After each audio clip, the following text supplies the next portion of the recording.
Hi అండి. నమస్తే. అందరూ బాగున్నారా? నేను చాలా బాగున్నాను. మీరు బాగున్నారనుకుంటున్నాను. ఇవాళ నేను మా పాపకి లంచ్ కోసం అని చెప్పేసి టమోటో అండ్ ఎగ్ కర్రీ చేస్తున్నాను. అందే చూపిస్తాను మీకు రెసిపీ. ముందుగా ఆయిల్ వేసుకొని ఆయిల్ హీట్ అయిన తర్వాత పోపు దినుసులు వేసుకోవాలి. పోపు దినుసులు వేగిన తర్వాత టమోటో, సాల్ట్, పసుపు, సాంబార్ పొడి ఇవన్నీ వేసుకొని మిక్స్ చేసుకోవాలి. మిక్స్ చేసుకున్న తర్వాత కరివేపాకు కూడా యాడ్ చేసుకోవాలి.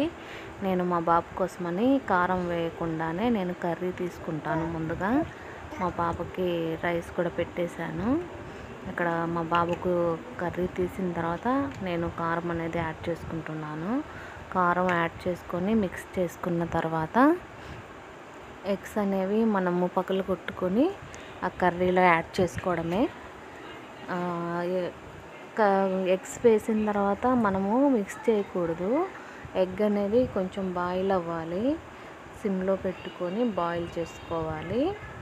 అది ఎగ్ బాయిల్ అయిన తర్వాత మనము దాన్ని ఇంకో వైపుకి తిప్పి వేసుకోవాలి. అప్పుడు బాగా ఉడుకుతుంది. పొరట్లాగా వేసుకోకూడదు, పీసుల్లాగా చేసుకోవాలి కర్రీ. అప్పుడు టేస్ట్ బాగుంటుంది.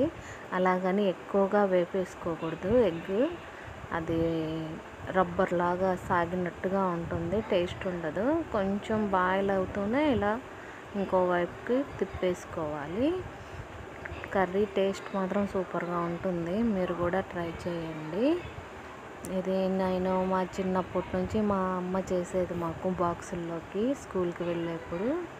నేను ఇప్పుడు మా పాపకు చేస్తున్నాను బాక్స్లోకి. మా పాపకు కూడా ఈ కర్రీ అంటే చాలా ఇష్టం. మా ఇంట్లో అందరికీ ఈ కర్రీ అంటే చాలా ఇష్టం. ఇప్పుడు నేను బాక్స్లోకి ఇవి ప్రిపేర్ చేస్తున్నాను బాక్స్లో పెట్టడానికని. మా పాప కలుపుకొని తినలేదు, నేనే కలిపి